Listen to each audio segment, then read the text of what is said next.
and both men and women do this, we build up a sheet that eventually we look back on and we're like, yeah, you've been moving mad. Number two, if the person consistently puts themselves in a position where they have to be tricked into listening, they've also got an unhealthy way of communicating. In fact, they've got a toxic way of communicating because they want the torture in order to listen to what you got to say, which means that you're also toxic because you have to go into a toxic mode before you can actually get him to listen. So we've actually got a toxic relationship going on. So somebody has to take the first step to come out of toxicity. I'm just going to be honest with you. Someone's got to come out. Someone's got to take the first step and come out of the cycle to teach the other person that I won't go in toxicity when I don't get my way. And this is where, for me personally, this is where the teachings of Christianity come in real quick, right? That love, when it says, heap hot coals on your enemy's head by showing them love.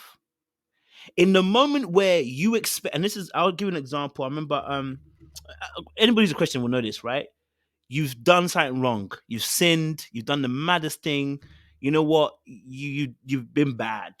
You go to God and you're expecting God to kind of lambast you, because that's what you get from your parents. You know, you do something wrong. You go to school. You do something wrong. They lambast you.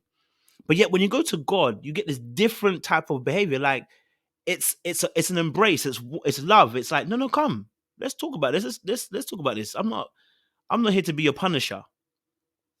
What happens to you when you come into that space is, at first it's tough, because it's like that's not what human beings are used to doing. Human beings will punish you when you do wrong, which is what you're talking about, which is the reality of life, right? There is punishment, to consequences to action. So I agree with you. But in order for love to fester, to grow, and to continue, someone has to elevate the level. And the level is that even when you do me dirty in that moment, if I'm in a marriage per se, not necessarily anybody, but if I'm in a marriage per se, you know, on a marriage per se, in this moment, when I feel that you're not listening to me, I don't think you even realize, Sam, when a person's not listening to you, are you triggered? Because if your response is a trigger response, then you're both in the same boat. Whilst you're looking at him thinking he's not listening, you're also getting triggered, and your response is going to elicit a trigger response. So both of you end up in this cyclical cycle of behavior where you think that you're the one that's right. But like Sean said, when you start, I always say this, you start off right, but what you do can end up making you wrong.